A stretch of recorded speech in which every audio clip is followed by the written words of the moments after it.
our class on the in-depth look at Torah Sheba'al Peh, which is explaining Torah Shebechtav. We've reached back 3,300 years and started from the Meitav Pasuk and progressed now till around the 1600s. Everyone just trying to understand the definition of Meitav Sedeh, Meitav Karmi Shalom. That's the whole exercise here, and we're only trying to understand what happened on Har Sinai. The only way we could do that is to go back and to pick up the Masorah from all the great Rabbanan who have held it so carefully. So we said there were major signposts in this piece, and we got down to the last little problem here, or section here, or variation in the din. When we left the Gemara, it seemed as if there were just two positions that Reb Papa said that you can give Kesem and Taltalin or Meitav equally, and Reb Huna said no. Metaltalin is worse, and therefore you can give Kesev or Meitav and only Metaltalin if you don't have them. That's how we left the Gemara, and the Rishonim then had different opinions about who the halacha was like. That was the whole problem in the Rush, and the Rush decided really like the Rif, and it was Reb Papa that everything was equal. Well, everything was fine until we opened up the Tur. Now the Tur, we said, is the son of the Rush, and we thought we understood the Rush very clearly, that the halacha is like Reb Papa, and that you can give, the Mazik can give what he likes, either Meitav Kesev or Shava Kesev. But lo and behold, we read in the Tur that you collect from the Mazik from his Metaltalin first and not his Karka. So that's a variation that we saw actually, people who do give the variation, the Nebuch Yosef and the Ramah, for instance, and we'll get into that a little more deeply. But that is the Tur. Then seems that he's breaking from his father's tradition, which is to learn that everything is equal. So we had this piece now is going to generate another 400 years of Torah. Basically, we're going to have to figure out what did the Tur mean, and then later on, what did the Shulchan Aruch mean? Do they mean literally that the Beis Din has to collect first from a Taltalin, or are we going to set it up really that just the way, it's just an expression to say that there's no koach, the Nizak has no koach from the pasuk to say Meitav, everything the Mazik wants to give is the same.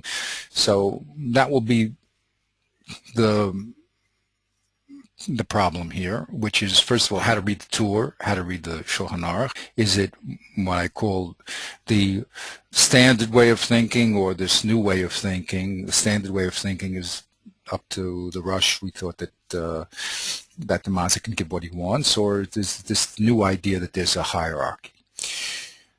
And unlike Rev Huna, because his hierarchy put Metaltalin last, and here we're reading Metaltalin somehow was before Karka.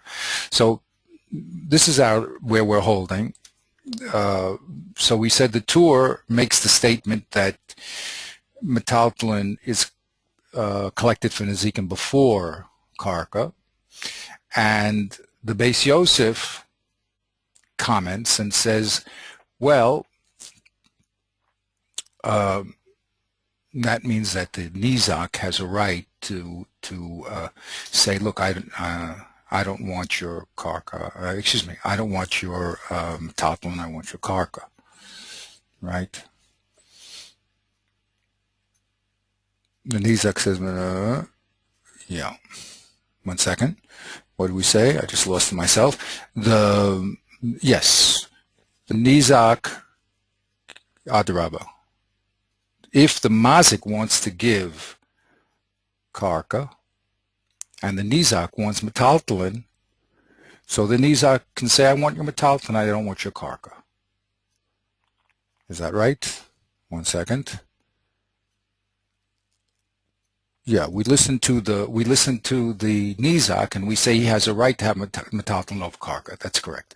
And the Beis Yosef says that the Tur got this from a comparison to Baal Chov, because in the Baal Chov, the person's trying to collect the money. In this case, the Malva has a right to demand money and anything that's closer to money. So since metalton is closer to money than land is, because you can get your money quicker. So the Malva has a right to demand money, even if the Mazik wants to give him karka. He can say, no, I want money or metalton, which is closer, better than karka. And that, says the Beis Yosef, is what the Tur is saying in the Apaturim. Okay, he's saying that the Nizak can say, look, you Mazik want to give me land, but I want metalton, and I have a right to it. So that's what Beis Yosef said. And the Ir Shushan agreed with him. Now, that became a very big debate, because the Drisha and the Bach said, you misread the whole Tur. The Tur has nothing to do with moving the din of Baal Chov into Nezikin. There is no precedent there's no koach of the Nizak to say, I want metalton before karka. He has to take whatever the Mazik gives him. Mazik wants to give land, he has to take it. Of course, it has to be the best, but he has to take it. So that's the two reds over here. They attack the Beis Yosef interpretation of the Tur. They say the Tur really is just the standard rush, that you can give, the Mazik can give what you want. And the reason why he said the case of metalton is to say that even if the Mazik yells, I want karka, and then even if the Mazik wants to give him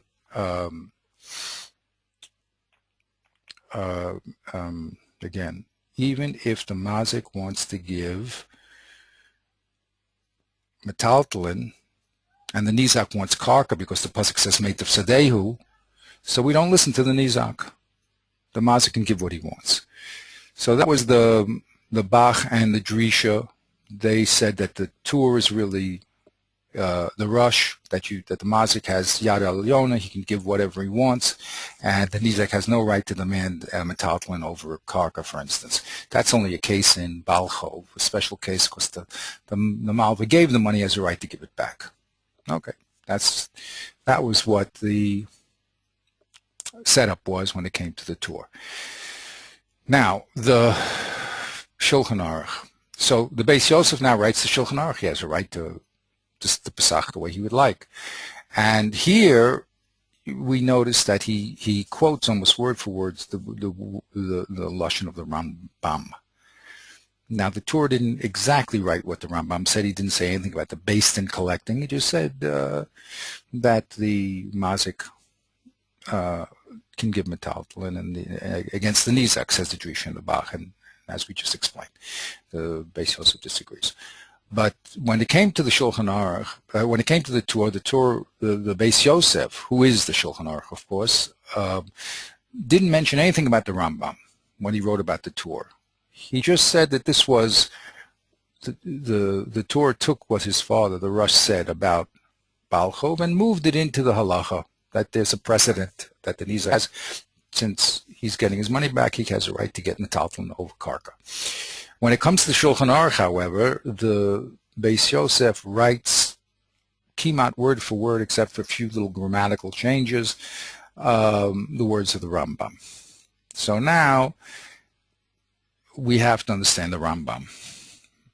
That's the name of the game now, because he quotes him almost word for word. So the Sma, who is just in he calls himself the Sefer Mir Sanayim instead of the Drisha, but it's the same person, Rabbi Shua Folk. He says that even the Shulchan Aruch is following the Rush. And to do that, he had to say that the Shulchan Aruch is talking about a case where the Mazik is not around, and the Beis Din has to decide what to give the Nizak. So it figures if the Mazik was here, the Mazik would give metalton, because people like their land more than their metalton. So the Beis Din gives metalton also. So the Sma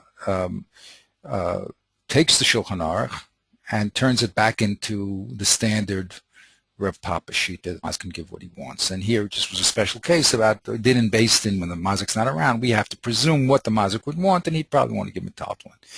So that's what the Sma does. A radical move, but that's what he does. And it also has impact on the Rambam, because he must be holding also that the Rambam holds that, because it's almost exactly the same Lashon. So he has to really hold that the Rambam would say the same thing. Really, everybody's holding Reb Papa, and the Rambam's holding Reb Papa, and that was the Shita of the Rif as we in the Rush, and nothing has changed. Don't get excited here about this language. But in order to do that, he had to give a Perish Dochok, right? He had to say that the Mazik wasn't around, and now the Beis Din has to decide. Okay. So we're up to the Shach. Now the Shach, very, very powerfully, is back everybody and say that we have to read both the Torah and the Shulchan Aruch in its most basic sense, meaning that the din is that the Mazik must give Metaltalin before Karka. Now that's a very dramatic statement, because we didn't, up to this point, we didn't see that was going on in the Gemara, and we thought that either a Papa says everything's equal or that Metaltalin is worse. So the Shach now pulls out all these proofs that the Rambam, the Shulchan Aruch, and the Tur all hold al pi din that the Mazik must give Metaltalin first, and only if he doesn't have Metaltalin does he give Karka. Now that's a tall order, but that's what the text says. And he says, look, if you read the Rambam simply, he says, that's what he says. I mean, why throw him into unusual case that the Mazik's not around? Read it simply, directly. Now, the only problem with that is, where did you get it from? Where did the Rambam? If this is the Rambam, that there's a precedent of Metaltalin over Meitam, where do we see it? We didn't see it in any Gemara. So now we have to go from the outside in, and not the inside out. We have to now say, where did the Rambam get this din that there's a precedent of Metaltalin over Karka? Where did he get it from? So we only have two choices here in the Gemara, Rev Papa, Rev Huna. So he has to be holding like one or the other.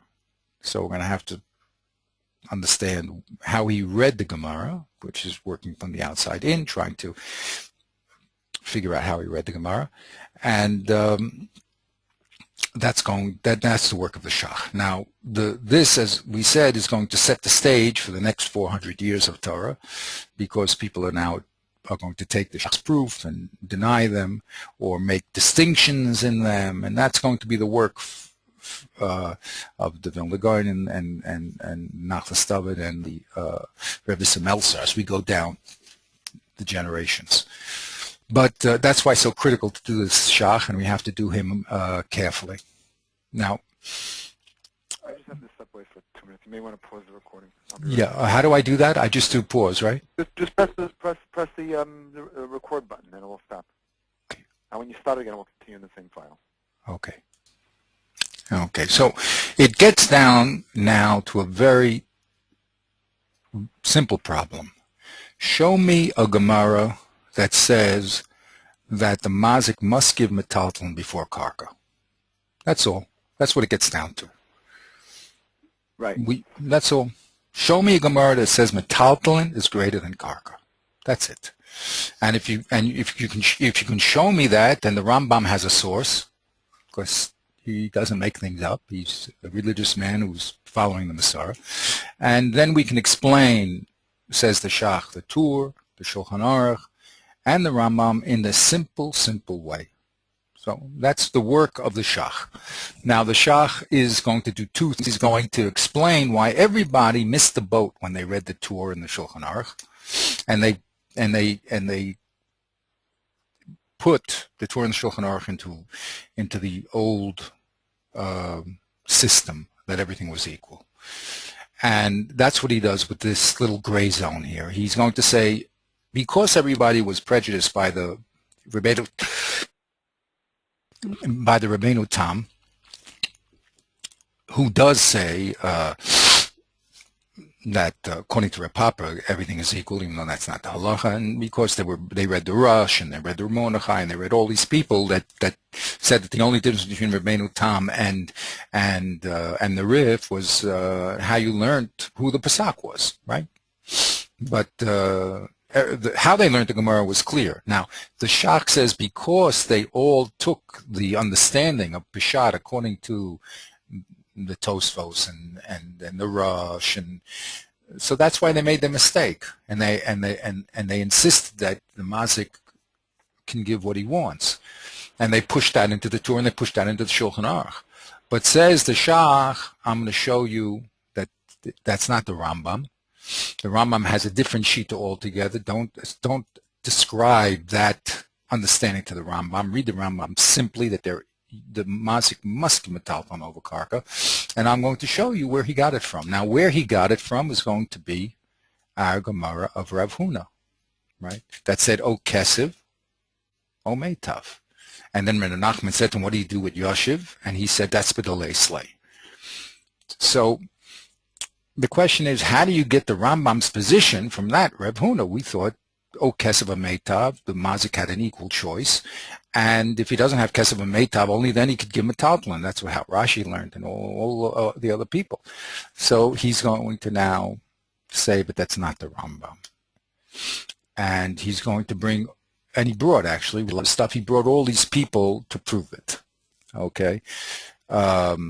First of all, it's not a simple Peshat in the Torah in Mabred, as he says, and he brings us the Nemuki Yosef's explanation. We'll look inside, and that's not simply the Rambam. He also brings the Ramah and the Torah to say that that's not how they read Rav Huna. So how could you read Rav Huna differently? That's the question, to come up with the Shita of the Rambam. So he creates, he brings us really from the Sefer Trumos and the Sefer Trumos quotes to Rabbeinu Hananel. Bekitzer, he creates a new or statement. What do you mean, a new or statement? What? New or? A new or statement, a new O. Newer. A new O statement. Oh. Oh. Normally we say, oh, Kesef or Meitav. What do you mean? You have two choices. You either give Kesef or Meitav, right? Right. That's called an equal or. That both of them are talking about the same time, place. They're equal alternatives. Right. So he comes up with a new explanation of Rav Huna that he quotes from other people, that there's something called we call a hierarchical or I would call it a substitute or. A substitute or. What does that mean? In Lashon of Halacha, there's lechatchila and there's b'di'evet. This or is a lechatchila b'di'evet or. Lechatchila you should give kesef, and if you don't have kesef, then you have meitav. And that's the Kiddush of Rav Huna. You thought you could give meitav lechatchila. It's not true. It's o kesef, and if you don't have kesef, then you give meitav. So he changed that or. Go ahead. Yeah, so in other words, he's saying the O that it starts with is not O, it's Kesef first, and then really the O becomes like a then. Kesef, if not Kesef, then Meitav. Right. Right. I was looking for examples of this type of or, just in common, in common life. But I said, your money or Jack Benny, your money or your life. So Jack Benny says, well, can I think about that? But okay. But then I thought of it's not so simple to come to an or, which is, I said, cash, you can pay with cash, check, or money order. So the preference is with cash, but that statement usually means you can pay with either one. But to say that you must pay with cash, and if you don't have cash, then you can pay with check or money order is a possibility, but it's you must admit that it's stochek in the reading of Rav Huna. Okay, but he has people that say that type of thing. Okay, and that's what his work is to do. So now that's only half the game. Once I say that it's what I call, for lack of a better word, a substitute or, right? That, like in a recipe, you could say you can use sugar or let's say sometimes they have these fancy things that are not around, aubergine or something in some countries. They say, well, you don't have aubergine, you can use kishuim or something, another alternative. Okay, if you don't have or they would what? spell it out. They would probably spell it or substitute with. Exactly, or substitute with. Okay, so this is how the Shach reads Rav Huda. O Kesef, and if you don't have Kesef, O Meitab. But they're not equal ors. They're unequal hierarchical ors, substitutable ors. But still, now, what was Rav Nachman's kasha? Rav Nachman said, what do you do with Yashiv? Yeah, because kesef is not yeah, because if you're saying kesef or meitav, so then you still have the problem of what is Yashiv coming to include. Exactly. And then, so then the question is, where does it fit into the hierarchy? Exactly. So what does the Shach say? And he brings b'delei slay. B'delei slay what? B'delei slay kesef. Right. When you don't have kesef, you can give metalton, but there ain't no chanami that kesef metalton is greater than meitav. Right. And there we have the Rambam. Oh, almost. We still have to do a little work. But there at least we have a triple hierarchy. O kesef, and if you don't have kesef, then metaltalin. And of course, if you don't have kesef and metaltalin, then you give meitav. The Rambam, we're going to presume, since he didn't talk about kesef, is going to hold that kesef is equal to metaltalin. And here we just made kesef greater than metaltalin. So there the Shach says the Rambam holds like Reb Papa in that halacha, that kesef is equal to metaltalin. That's his last move. Because remember, Reb Papa did not say anything about kesef, correct? He only spoke about metaltalin versus karka, but he didn't mention kesef.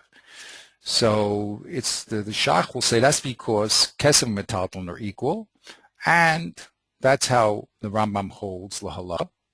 But he agrees that meitav is the worst. So this is like unbelievable, not unbelievable, it's like brilliant type manipulation, if you want, for lack of a better word, of the text. But he comes out with the proper halacha by making it a hierarchical or, making the kasha of, if you don't have kesef, then you can give metaltalin, but that's better than meitav, and then saying Rev Papa disagrees with only with the relationship of kesef and metaltalin, whereas Rev Huna says that kesef is greater than metaltalin. Rev Papa would say that they're equal. So now I have kesef and metaltalin are equal and greater than karka, and that's the halacha of the Rambam. So that's the work that he did. Okay, did you get that? Quite amazing. Quite amazing. I mean, it's quite amazing, okay? But he couldn't say that on his own, so he's going to quote a lot of people. We'll get into the text. We'll quote a lot of people who say either say a similar idea, or he's going to medayik that that's what they're saying. Well, we'll get into that. Now, if I had to give a name to this whole discussion that we're having, all the way back to meitav, I would call it the indefinite pronoun, okay? Because we started out with Sodei who, right? His field. Who's the his? Right? Now, when Rev Nachman said, B'delei slay, when you don't have it, who's the it? So Rashi says, the it is when you don't have meitav and kesef, right? Only then do you give metaltalin, right? Right. That's the it. The Shach says, no, the it is when you don't have kesef.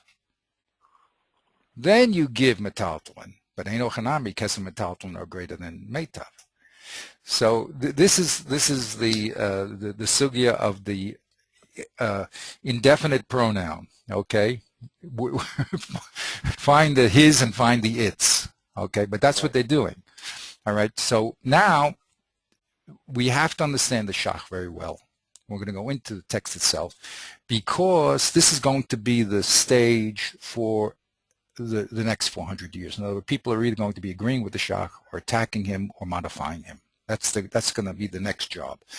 Okay, so we have to see what he did inside. Okay, so let's go here. You see, here's the Shah, the 1614. That's around 400 years. You know. Okay. The Rambam was like in 1100. Yeah, the Rambam is 300 years. the Rambam's like 1100 Like something. around 1100. Right, exactly. He's with Rashi. I mean, in that period of time. And here's the Rivan. We're going to take away Rivan. Very early, the Shach is going to quote a Rivan, who is also, he's really early, Baal Tosfos. Well, he was Okay. like around the time of the Rambam. Yeah, exactly.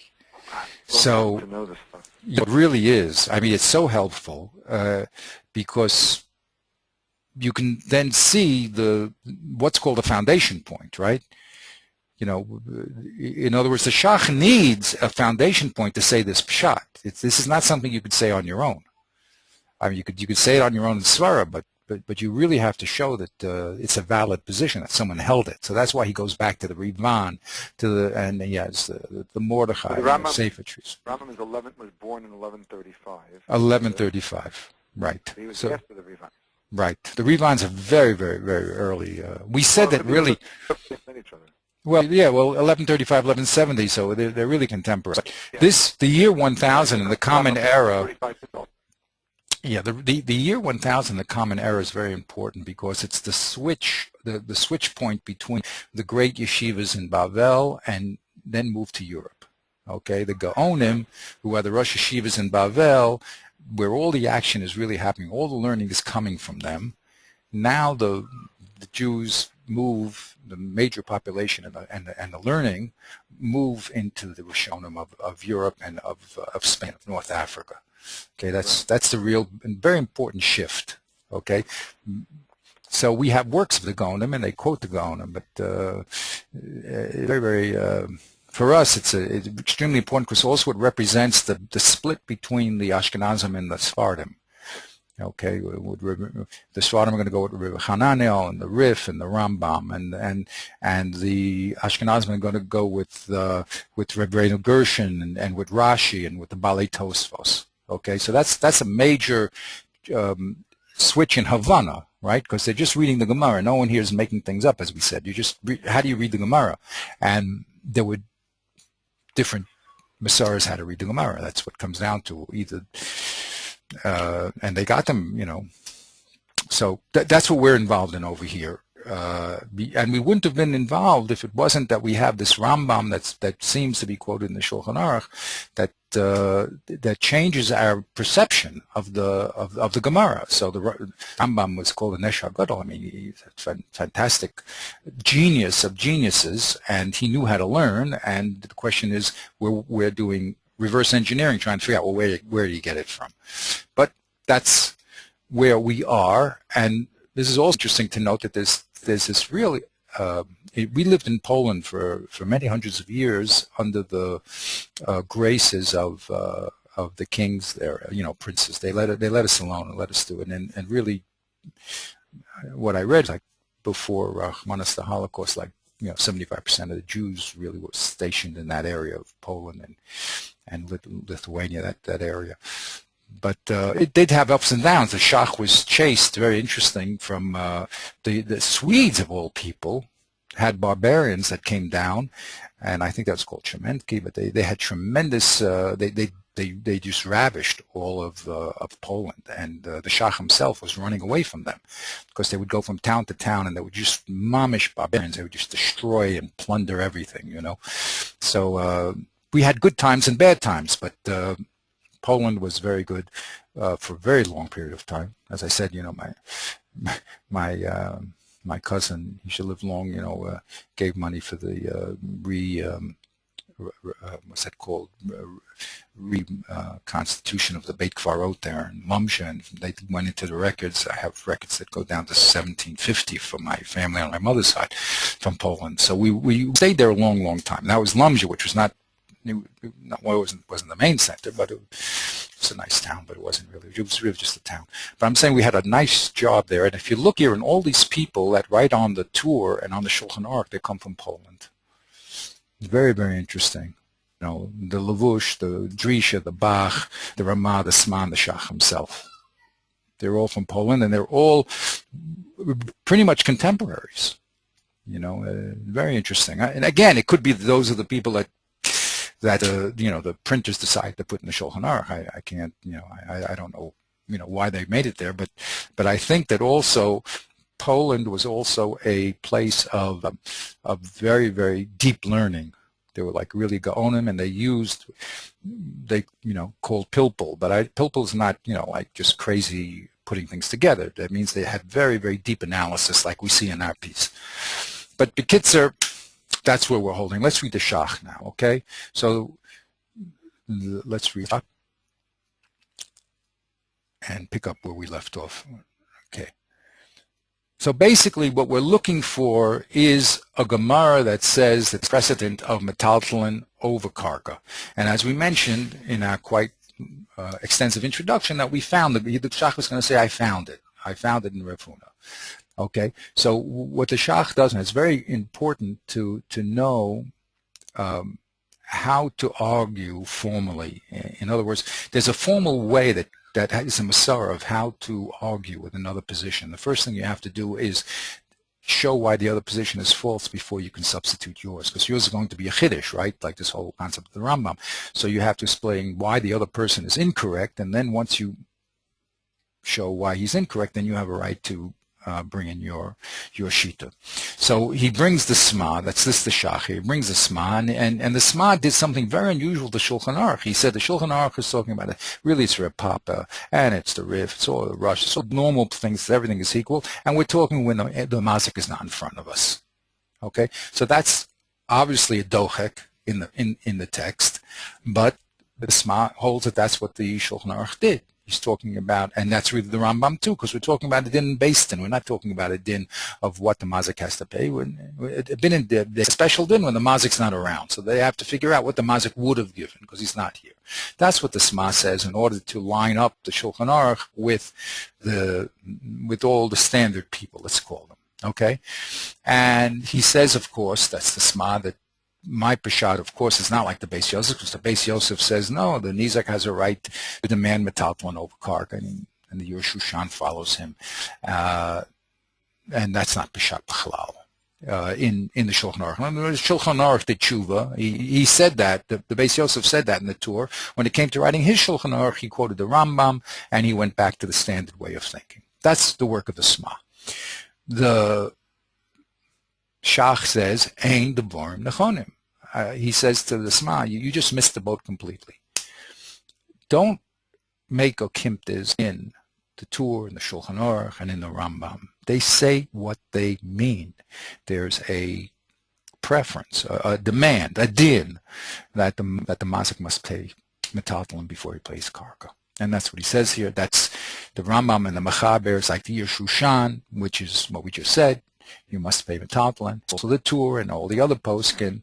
And that's what I'm going to explain. And this is what I also found in the Nemuki Yosef. Nemuki Yosef says, the Rambam says, there's a preference of metaltalin over karka. So with one click, we can see the Nemuki Yosef, right? What does he say here at the end? He says, Aval divrei harambam zal nira dekavin de isle metaltalin yehildle. When you have metaltalin and karka, you give metaltalin. So the Shach, again, is pressing the point that the Rambam says what he means, that you must give metaltalin over karka, and he brings the Nemuki Yosef, a Rishon, who clearly says that that's Peshat in the Rambam. Okay?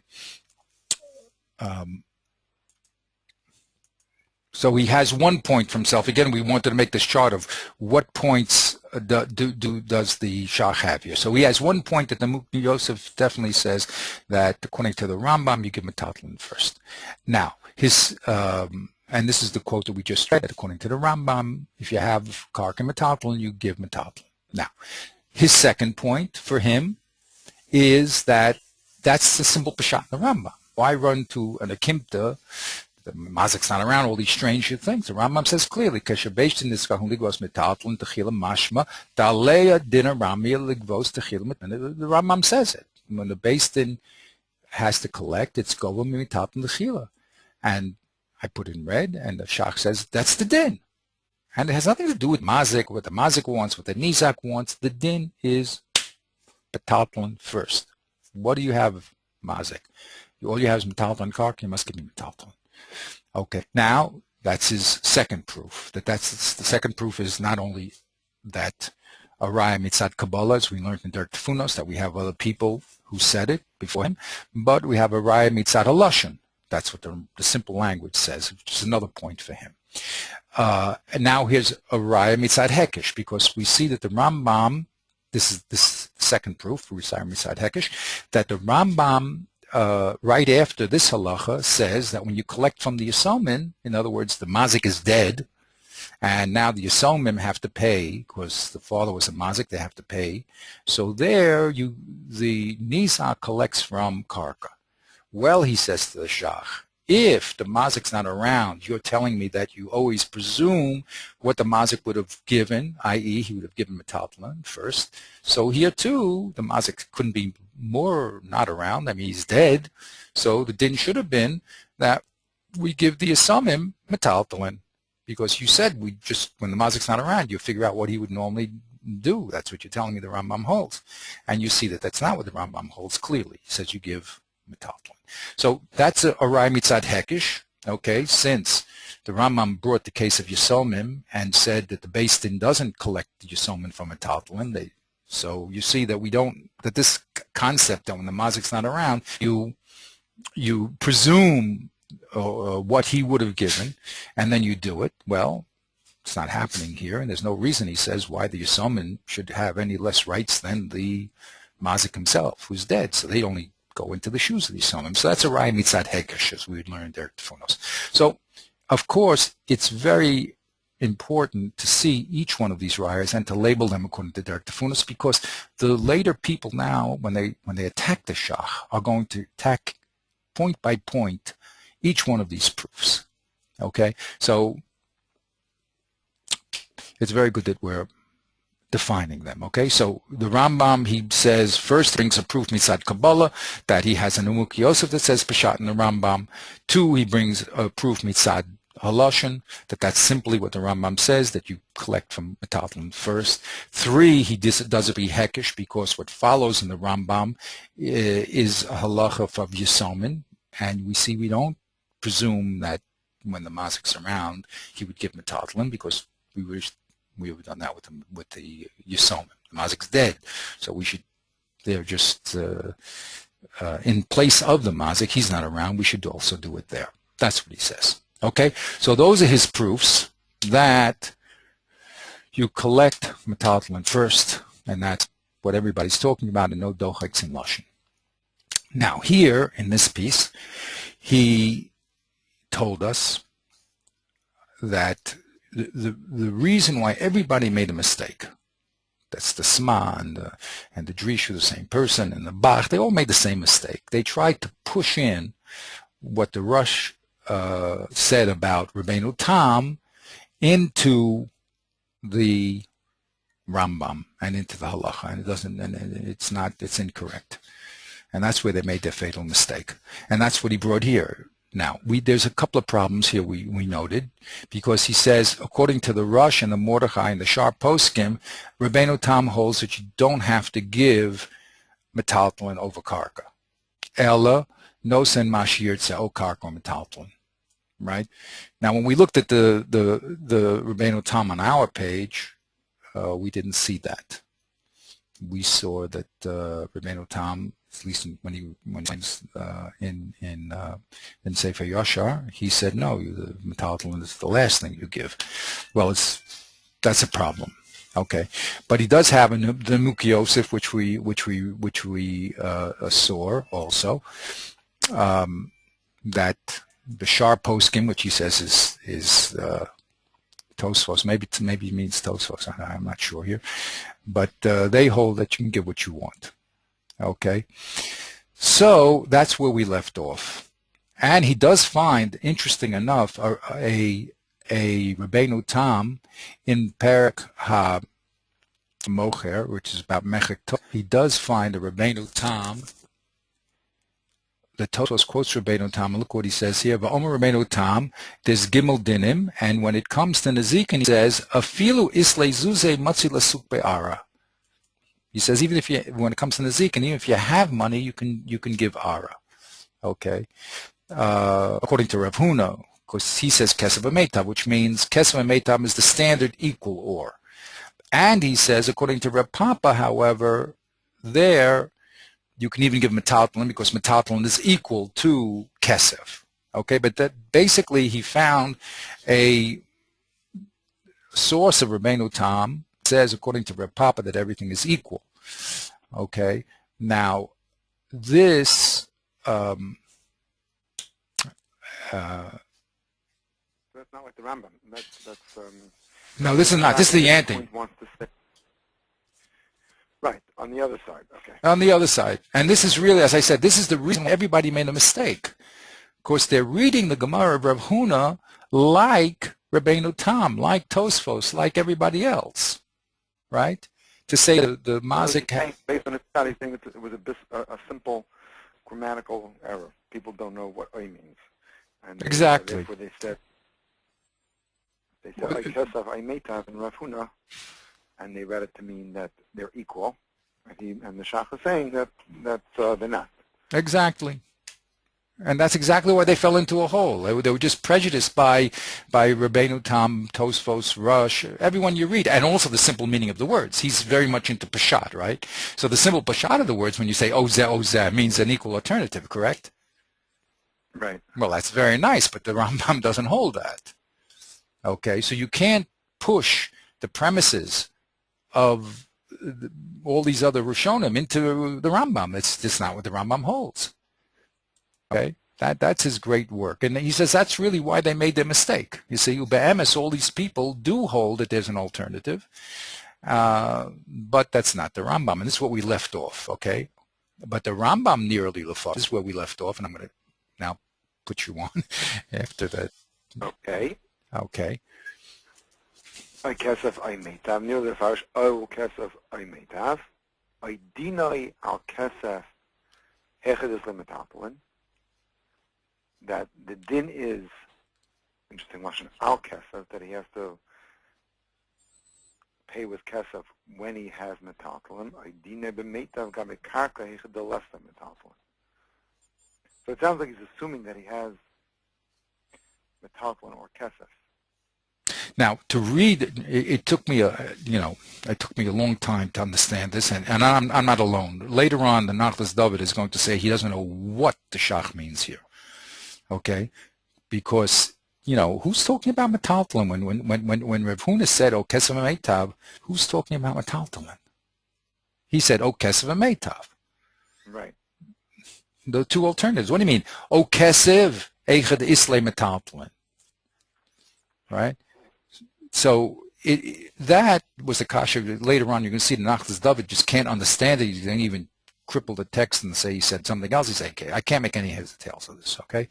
But under, when we think about it, you have to come up to this new concept of the hierarchical or the substitute or. And then it makes sense, okay? But if you don't have that concept, if you're stuck in the premise that Ozeh means an equal alternative, like Rabbeinu Tam and Tosfos and Rabif and everybody else, so you'll never understand how the Rambam read it, and you will not understand the Shach. Okay, but you can when you read these words, they don't make any sense because what do you mean, Kesef or Meitav? The din is Kesef when you don't have Metaltalin. Where'd you get that from? It's like you just pushed it in. Right. Right. So that's where. If what you have to do, because you have to reconstruct the Shach's thinking, okay? So he says, remember, first you have to start with this hierarchical or, O Kesef, O Meitav. Now, where do we get the Metaltalin here? You see, that's from Reb Nachman's kasha. Reb Nachman's kasha was, what do you do with metaltalin? Yeah, but what do you do with Reb Nachman's teretz? Or the teretz that they for Reb Nachman? Exactly. The teretz is b'deleisle. Remember the indefinite pronoun, lay. Okay? He Right. only says Well, lay is going b'deleisle. where he doesn't have it. I mean, he's referring to, well, question is he referring to the metaltalin that he was just discussing? That would be the likely example, the likely case.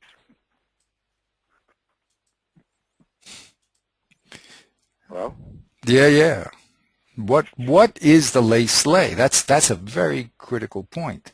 So he adds, look what the Shach adds. B'delay slay metaltalin. The question is, what do you do with yoshiv? Excuse me. I'm sorry. That's not correct. That's not correct. B'delay slay. Let's see. When he doesn't have kesef or meitav. In other words, that would be the normal logic, the way we understood the Gemara when we learned it, is when he doesn't have kesef or meitav. Then yoshiv is a lower class to tell you that you could even give him a talent. Yes, but now if you're learning the hierarchical or, which means you have to give kesef lechatchila, and if you don't have it, then you give meitav, right? So then Rav Nachman said, wait a minute.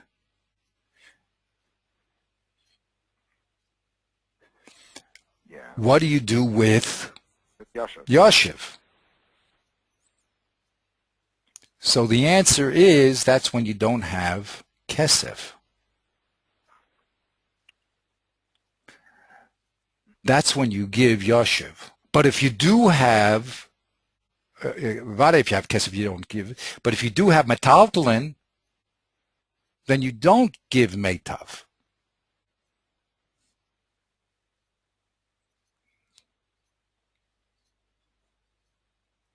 Let's go through the steps again. There's only 3 steps here, right?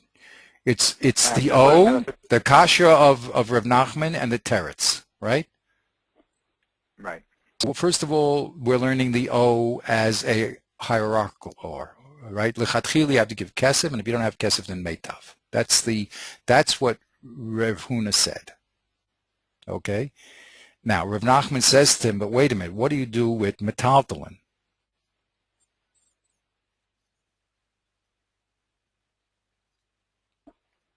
Right. Or what do you do with Yoshiv? Yoshiv. Let's say Yoshiv. So Yoshiv is metaltalin a fil subin. Where does that fit in? Right. So he answers b'delay slay. B'delay slay what? B'delay slay kesef, b'delay slay meitav, or b'delay slay shnehem, right? There's only 3 possibilities of what lay slay means. Rashi says it's a 3rd possibility. B'delay slay karka and kesef and karka, right? That means subin's the worst. Now there's 2 other possibilities. B'delay slay kesef, b'delay slay metaltalin, right? Right. So he learns that b'delay means when you don't have metaltalin. What does that mean? The kasha was, wait a minute, you're telling me when you don't have kesef, you have to give meitav, right? Now what do you do with Yoshiv? That tells you When you don't have metaltalin, then you give Yoshiv. Then you give meitav. Right. When you don't have metaltalin, then you give meitav. Right. Now, there's 2 ways to learn it. You can also say when you don't have kesef, you give metaltalin. There's 2 ways we could learn this, okay? Right. So if you want to learn, right. So we're saying that the Shach could learn in the Rambam that the metaltalin is in front of, goes before the meitav. So it's either kesef, hecha de isle metaltalin, If he doesn't have metaltalin, then he's going to give, well, it's kesef, where he has metaltalin or doesn't. If he doesn't have metaltalin or kesef, then I'll give karka. And he'll say that the teretz of Nachman, where it's coming to include metaltalin from Yashiv, and it's saying that when he doesn't have karka, then the metaltalin comes first.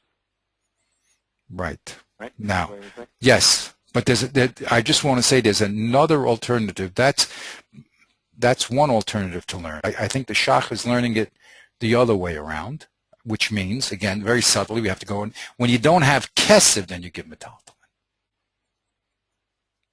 In other words, again, kesef first, and if you don't have kesef, meitav. What do you do with yashiv? That's when you don't have kesef.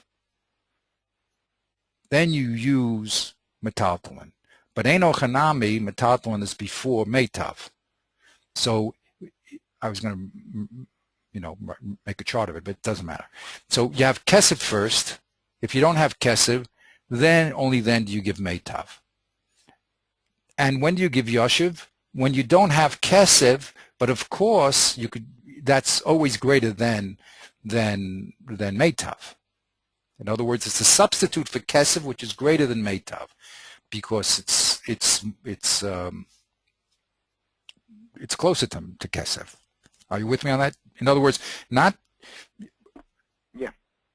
When you don't have, they asked Rav Nachman, well, what do you do with yashiv? He said that's only when you don't have kesef. But eno chanami, kesef, and yashiv are greater than meitav.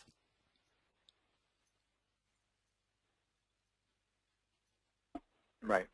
Right? Now here, and that's really how he's learning. Other people are going to learn slightly different. I said there's two ways to learn, but the less like kesef, but the less like metaltalin.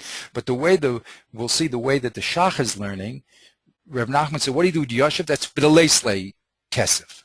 That's when you give metaltalin. But eno chanami, kesef and metaltalin are greater than meitav. That was the first move. Or kesef, or meitav. Meitav is on the bottom, and yashiv is just a little under kesef. Okay, so now he says in Gimel, what does he say here? Uvahad de kesef, loy kaimel Rav Huna. And there's a din of kesef. The Rambam does not hold like Rav Huna. Ella, Alafilu subin meitav ninu. like Reb Papa. Right. So in other words, when he's saying Avodas Niri Lefarish, I Kesef, I Meitav, in other words, he's explaining the words of Rav Huna, and he's saying he doesn't hold like that. Is that what he's saying? He's saying, let's be very clear here. He's saying that Kesef creates a triple hierarchy. Okay? You know what I mean by triple hierarchy? Kesef first, metaltalin, and then meitav, right? Now, as far as the two top pieces, kesef and metaltalin, Reb Huna holds it's a hierarchical relationship, but Reb Papa holds when it comes to kesef and metaltalin that they're equal. But eno chanami, both of them are greater than karka.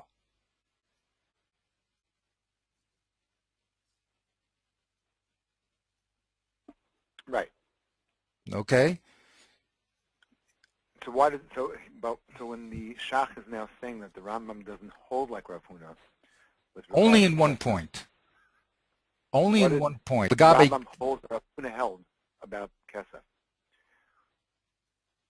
What did the Rambam say that Rav Huna is saying about kesef? That kesef is greater than metaltalin. If you have kesef, you have to give it even if you have metaltalin. That's what Rav Huna said. So that's Aleph that we said before. Exactly. That's right. In other words, what the Shach is saying, that in order for the Rambam to come up with this shot, that you give metaltalin first, he had to learn. Rav Huna is saying that you give kesef first, and then he had to say that he doesn't paskin like Rav Huna. In which point? This is very critical. In which point? The point that kesef comes before metaltalin, the Rambam is going to say the idea is the same, that kesef and metaltalin go the Rambam is going to have to say that Kesef and Metaltalin are, well, he's going to have to really say Metaltalin is better than Kesef. No, equal to.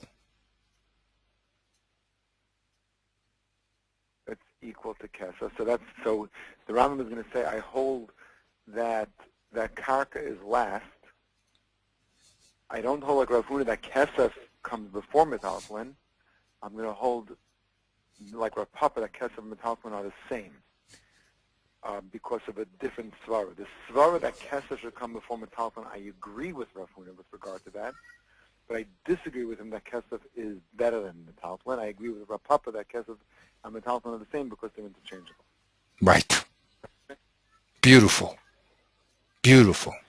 So it's going to come out according to this reasoning, to this logic, that Rav Huna and Rav Papa argue about they agree on one point and they argue on one point. What point do both Rav Papa and Rav Huna agree with as far as that triple relationship? Which relationship do they agree with? That Karka is last. Exactly. And their only argument is what? Is whether Kesef and Metaltalin are equal. Right. Or Kesef is better than Metaltalin. Exactly. Exactly. Gewaltig. I mean, that's Gaonis. I mean, that's Gaonis work. Right. And the Rambam is holding like the Rif. I mean, like Reb Papa. I mean, because he's Basroi. Remember all those stories? So he's holding like Reb Papa as far as that Kesef is equal to Metaltalin, right? And there's no machlokus between Reb Papa and Reb Huna about Meitav. That's about last.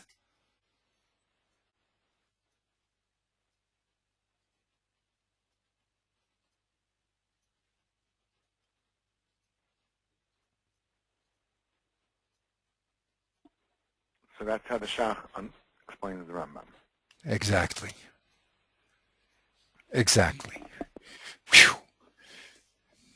Now that was not easy.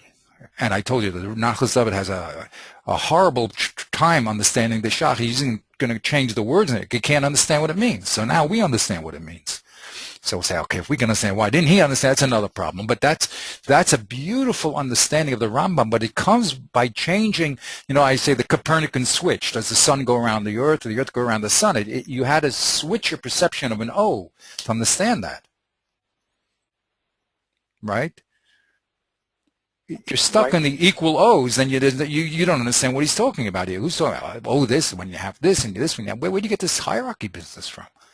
Right? But when you understand that there's a hierarchical O or a substitute O, whichever one you want to say it, so then you understand the beautiful work of the Shach. Now, the Shach, his real work now is going to he's going to have to prove that the Rambam holds such a shita. It's not good enough just to push this into the text. He's going to now take this Gemara and Daf Yud Dalet, and he's going to say, from that Gemara is really where the Rambam got it from. And that this Gemara really is only a reaction to the other Gemara, because to learn, although it technically can fit into the words and into the Peshat, you wouldn't want to say a Peshat like this, right? I mean, it's not the simple meaning of the words to make a hierarchical or. So in order to say it, you're going to have proof, and that's another great move that he's going to do. He's going to bring this other Gemara in Yud Dalet, and he's going to say that was really the starting point of the Rambam that forced him to read this Gemara this way and to set up the machlokus. But the Gaonis of even saying such a thing is Gaval. I mean, and it all works out. I mean, it's beautiful because then Reb Huna and Reb Papa are only arguing about the relationship of Kesef and Metaltalin, and they agree about Meitav. Okay, this is the only thing. Now, the other difficult point here is that Reb Papa never spoke about Kesef. Remember, his only problem was the relationship of Metaltalin to Karka, and he put Karka last, or not last, but he said that in order to make up the chesron of Karka, that you can't get your money back. So the Torah said Meitav, but he never spoke about Kesef. So there's two interesting things that he's done here. He's first of all put Reb Papa to say that Karka is last, and he also says that Reb Papa says that Kesef and and Shabbat Keser are equal. Okay, so those are two moves which can be done because there's room to say it, but you need proof to say it. You can't just say it. I mean, you could say it as a possibility, but if you want to be serious about it, it's not good enough to say, well, you figured out how the Rambam said it. The Rambam's a smart man. He had to also say, why did he read the Gemara this way? Okay, and that's going to be how. Now here in the Shach, I don't know how much time you have, but he's going to say, don't think what I just told you. Very good. Now in this next piece here, he's going to say, don't think what I just showed you was my brilliant evaluation of Rav Huna. Because again, you need a raya. He's going to bring a raya mitzad Kabbalah, which means that other people said it, right? It's just a Kabbalah. Other people said it, not me. So if you have a problem, you go look at it and you argue with them. Don't think I'm making this up. Then he's going to bring a raya, which is his own pure Chiddush, to bring a raya from the Gemara Daf Yudalet. But first, and it's very important to understand, I mean, Alavai, we could write Torah like this. I mean, Alavai would think like this. But it's very, at least as observers, we have to understand what's being done. So it's always important to bring a raya mitzat Kabbalah. The other people says it. That's a very important proof that you have a Masara, that this is how you have to read Rav Huna. And then you can now bring your own proofs, but you can't just, blurt out possibilities, even though they're technically correct, with no leg to stand on. Okay, so that's one of the things that by doing this piece so carefully and breaking it up, and by knowing Derek Tefunos and knowing about rayas and how to bring rayas, adds a dimension to us. It's not just reading it and saying it over. You're talking about a person who is a master of learning. So he talks very formally in the learning style. Okay, in other words, he brings his proofs properly, he brings his disproofs properly, and that's where another point where you see his greatness. I mean, he's a classic scholar. I mean, Talmud scholar. It's anything else, Talmud Chacham. I mean, it's not just, well, I think you're learning with Chavrusa, you could say a lot of ideas. This is very, very powerfully structured. And when you break up the text this way, you begin to see the structure. If you don't, so you read the text and you get the idea and let's go on, but you don't see the power of the structure. Now, when you see the power of the structure, then we go on later on to these other Achronim, then you'll see exactly which point they're attacking. Okay, and we'll make our chart with our little reds attacking this point, attacking that point. Okay, and then the piece becomes crystal clear and not just a general idea, and let's go on to the next piece. And that's what really, I believe, the excitement of learning comes, when you see the power and the straightness of the proofs and the disproofs. Okay, so now here he's going to bring Rayas Mitzad Kabbalah. Okay, so let's read that a little. Okay, מדברי בעל תשומס רישא ד' המובא שם להדיה גם כן דס רבינו חננה. So where's Sham? Lahedya. Okay, so let's read this little piece and then I'll show you the text itself, okay? What he's going to do now is says that the Baal HaTrumas, Sefer HaTrumas, quotes Rabbeinu Hananel to say that this is Peshat and Rav Huna. Okay, so we're going to see that, but first let's read what he has to say, then we'll go to the text. Sham hach de Rav Huna. Yes. Yeah,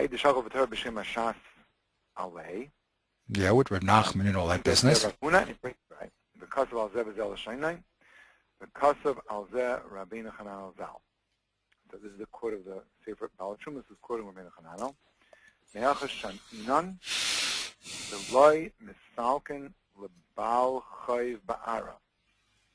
From here, it is we hear that we cannot the Baal Chayv land. Elhecha de Kimlan de las lezuze lemafreya mine ad kalashani. Except where you establish that he does not have any money.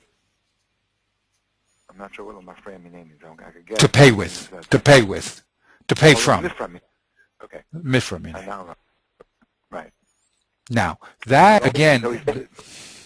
The Shach is very, very brief. He presumes that you're going to read them over there and understand what he says. So first I'm going to explain to you what he says, and we'll look in the text a little, okay? But basically he says like this. Rabbeinu Hananel makes a comparison between what's going on in Daf Tes, Rev Huna, and Balchov. And he says there's an equation. Okay? What you see happening in Ezekiel is exactly the din in Balchov. And what does he learn the din is in Balchov that he generates from Nezikin? That where you have Kesef, you can't give Ara.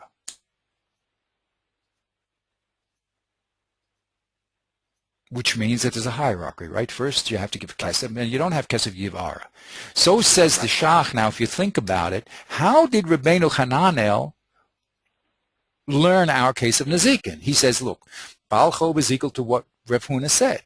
Well, what did Rev Huna said? He said, oh, Kesef, oh, Meitav. How did he get to this? A preference of Kesef over Meitav? Okay. How?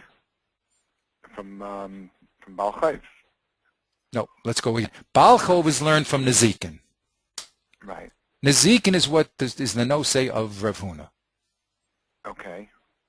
And if you looked at Rev Huna, you'd see that he says if you have Kesef, you can't pay with Karka. How do you get that from Rev Huna? Because Rav Huna said, I Kesef, I'm a Talmud. Oh, Kesef or Meitav. Or Meitav. So he's saying that the Kesef comes first. Exactly. Just like I told you. Right. Right? So this quote-unquote unusual use of the or is the only way you can explain Reb Chananel. Reb Chananel says, I learned the din of Balchov from the din of Nezikin. And in Nezikin, Reb Huna said, O Kesef, O Meitav. And therefore, that means in Nezikin, there's a precedent of Kesef over Meitav. And consequently, in Balchov, there's a precedent of Kesef over Meitav. Right? So you scratch your head and you say, wait a minute, Rabbeinu Hananel, how could you learn there's a precedent of Kesef over Meitav from the statement of Reb Huna?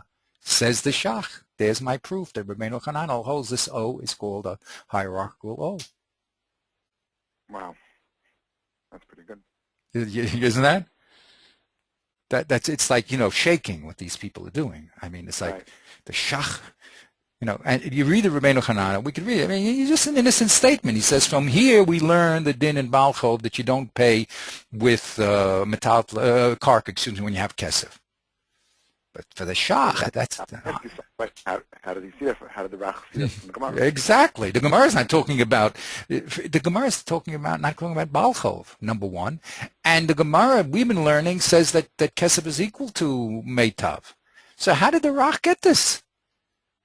Right. Says the Shach. Now you'll understand how the Rach was learning, just like the Rambam. That it means O Kesef, and if you don't have Kesef, then you give Meitav, just like I told you. Right. Wow. This is like, I don't know, awful in the sense of or. I mean, Right. Look at the depth of his understanding there. I mean, everyone would read the Rach, and no one would get this deal from the Rach. Right. And a matter of fact, he's going to say that the Sefer, that's what the Truma brings, the Rabbeinu Hananel, and he quotes the Rabbeinu Hananel. But the Gedulei Truma, who's a commentary on the Sefer Truma, goes nuts. He says, what does Rabbeinu Hananel mean? And he brings all sorts of proofs that it can't be like Rabbeinu Hananel. Right? But Rabbeinu Hananel said it. You have problems with it, Gedulei Truma? That's because all you guys are old think. You keep thinking classically of the equal or. And because of that, you don't understand what Rabbeinu Hananel is saying, and you can't make sense of the Rambam. So open up your minds and realize there's a different type of or here, the hierarchical or. And then you'll understand what Rabbeinu Hananel, how he understood the Reb Huna, and how he generated the din in Balchov. Everything wonderful. Now, if you're ready for that, I'm going to add one other point. Remember the Beis Yosef. What did he say? The Beis Yosef said the Tur, unlike his father, held that Nezikin and Balchov were equal. Right? So now, if I hold that Nezikin and Balchov are equal, where did he get it from? Rabbeinu Hananel, who made an equation between Nezikin and Balchov. Then I'll have that that Kesef is greater than Meitav. Right. And that Metaltalin is equal to Kesef, according to Reb Papa, and they're both greater than Meitav, and there you have the Rambam. So it wasn't a mistake of the tour. He disagreed with his father because he held like Rabbeinu Hananel.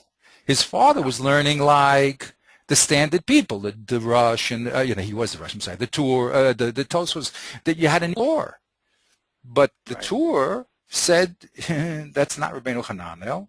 Really, Balchov is equal to, and it's an unequal or. Wow. Wow. Now, Baruch Hashem, we got to this level of learning. I mean, this is not easy, b'chalal. But once you see it, it's as clear as day. But I mean, yeah, right. I mean, there's no mystical stuff here. It's all logic. But to see it is and that's why people, even this Gedulei Shmuel, he says, I know what the Rach is saying, but he has all sorts of conscious. How could you put the two things together, Balchon and Nezikin, and where do you see Nezikin as a priority? So the Shach says, come on.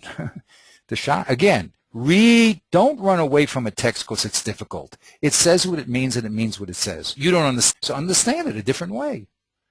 The O is hierarchical. Wow, that's wonderful. Now everything is clear as day. What's your problem? Okay, it's mamish. It's like that's awful in the sense of it's. I mean, it's. Whew. What could you say? No, it's amazing that they figured this out. Yes, it is amazing that.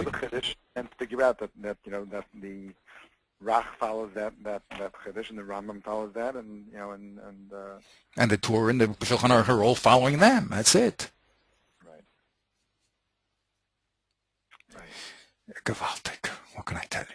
Okay. So that's what he says. So again, I don't know how much time you have. We can look at the Rivan here, and he quotes the Rivan, and the Rivan we said is a very early Baal Tosfos, right?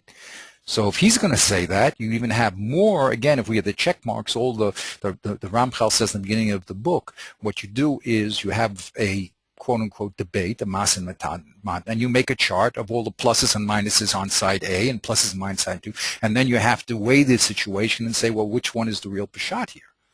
Okay, but here, the Shach is supplying Rambam. Before we thought the Rambam was off the wall, where everyone's trying to push him to Reb Papa and making stranger kimtas, the Mazik's not around, all these strange ideas. He is mamash a powerful man, Shimshon Hagibor. He goes right in there and he reads everything Al Pi Peshat, and he finds exactly the key to the whole story here. Wow. Okay, you want to read the Rivan? I don't know how much time you have, but I will just show you a few seconds to Rivan. It's not Baruch Hashem. I did all this work. Okay. Right. Here's the Rivan. Okay. So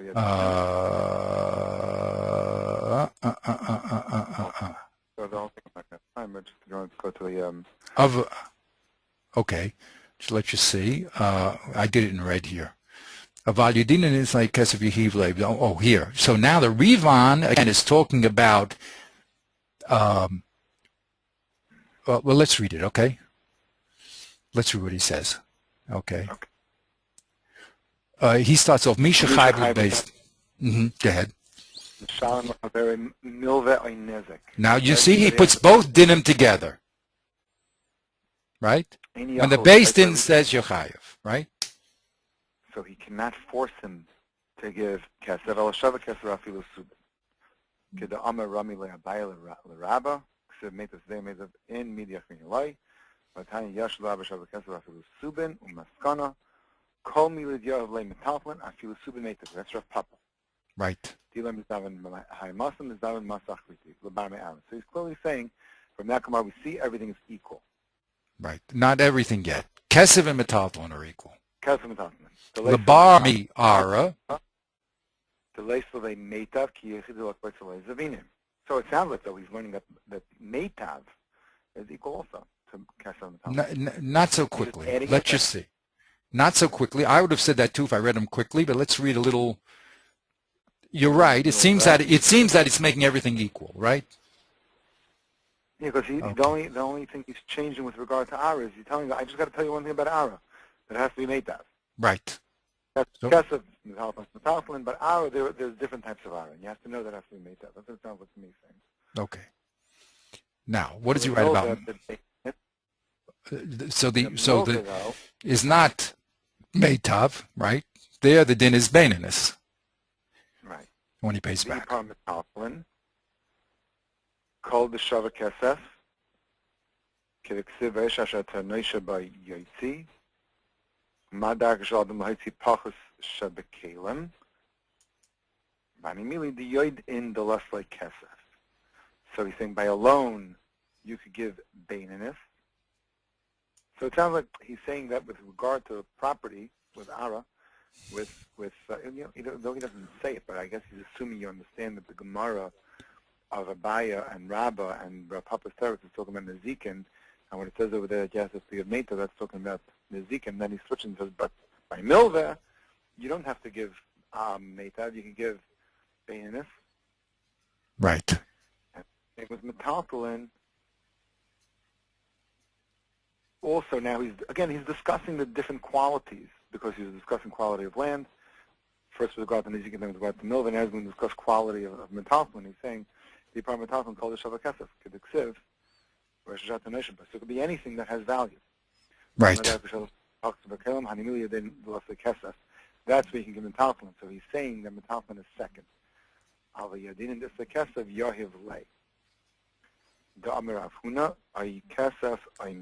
There we go again. Right. Where does he learn that if you have kesef, you have to give it and you can't give metaltalin? From Rev Huna. Right. Wait a minute. How do you learn that, says the Shach? And keep reading. So from Rev Huna we see, who's talking about Nezikin, you have to give kesef before meitav. Right? Okay. The Eser of Nachman, Yashav Rabbi Shavakazah to Subin, the Shani, Hachamai Skinan, the less like Kesef. Oh, this is important. You put that word in. Underline it also. You made it red. You have to underline it too. I have to underline it. I have to underline it. Everything I can here, because this is the important missing link, or in what do we call it, the inconclusive pronoun. Right. Mazhem, I mean, like Zil Tarach Zavin. But I see, like Kesef, I would have thought I have to tell him to sell his metaltalin to bring Kesef. Kamash Malan. That he doesn't have to when he can give metaltalin if he doesn't have kesef. Right. Okay. Okay. And then the next part is about a shua. But let's again. Okay, we'll have to take some time and analyze this a little. But here again, the Shach is saying, look, there's Rabbeinu Hananel. You have to say Peshat, and I have a Rivan that learns the hierarchical order. Right. He says kesef is before.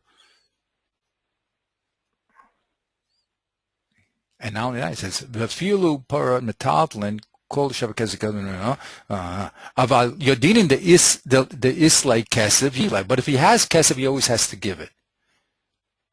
Right. First. Why? The Omer Rav Huna o kesef meitav. What do you mean? Where do you see kesef has a precedent over meitav? And we have the kasha of Rev Nachman. What do you do with Yashiv? And he says, says Huna, you give Yashiv when you don't have kesef. Exactly what I'm saying. O kesef o meitav. What do you do with Yashiv when you don't have kesef? You give Yashiv, but that's vade above metaltalin. Vade above karka, right? Right. So here he's got a Rivan that reads his unusual way, almost word for word. Okay, I mean he supplies the missing word lace like kesef. He shows there's a priority, and then he says like there's in the Nezikin a priority of kesef over metaltalin and karka. So too in Balchov. Wow. So so he had the Rabbeinu Hananel, he has the Rivana Bali Tosfos. He says, what do you want from me? I agree. Guys are reading like Rashi and the Rush and the Rabbeinu Tam and all these other Tosfos, the equal or, and that's a simple Peshat. But there's a totally different way. Here's the Rivan reading a hierarchical or, and that's Peshat. And that's Peshat in the Rambam. Now, all I have to add to this is that the halacha, according to the Rambam, is Reb Papa, because according to this hierarchy, you have a triple hierarchy. Kesef first, Meitav last, and metaltalin in the middle when you don't have kesef. But the Rambam says kesef and metaltalin are both equal, even though there's no about kesef. That's a presumption. So we just have to say that's the machlokus between Reb Huna and Reb Papa. Reb Papa holds that kesef and metaltalin are equal, but they both hold that meitav is the last. So here's a proof I brought you, mitam Masara, right? Mitam Kabbalah. That's how they learn Peshat. And all these people that are not learning that way are making a very, very terrible, and they're just pushing in, old think, pre-current ideas to the Rambam. And the Rambam didn't make it up. This of course is a Masara that comes through, it says it, and there you are. Okay? So that's what he says. Very good. All right, amazing. Okay, we'll stop here. Yeah, mamish. We're zocha. I'm telling you, we're zocha to be able to hear these things. You know what I mean? Because you read it quickly and you get some sort of idea or a general idea or a wrong idea, and you don't see the godless of what's going on over here. Okay. Right. But that's it. And then once we get this really well, because now he's going to go back. That's why he's so a tremendous powerhouse. After he shows you it's Reb Huna, and he brings here, I wrote, the Rivan and the Seif HaTruma and Rabbeinu Hananel, right? And even though the Gedulei agrees with him, it's what the Rabbeinu Hananel says. And he says that's Peshat in the Rambam. But now he's going to go back and he's going to make mincemeat out of the Bach. Because the Bach quote and the Bach quote the Rabbi Machvi, that'll be our next piece, next time we meet, where he now is going to attack the attackers of the Beis Yosef. He says, "Man, you guys just missed the boat completely because you're just old world thinkers." You know what I mean? Wow. Okay, that was great. Baruch Hashem, we have this.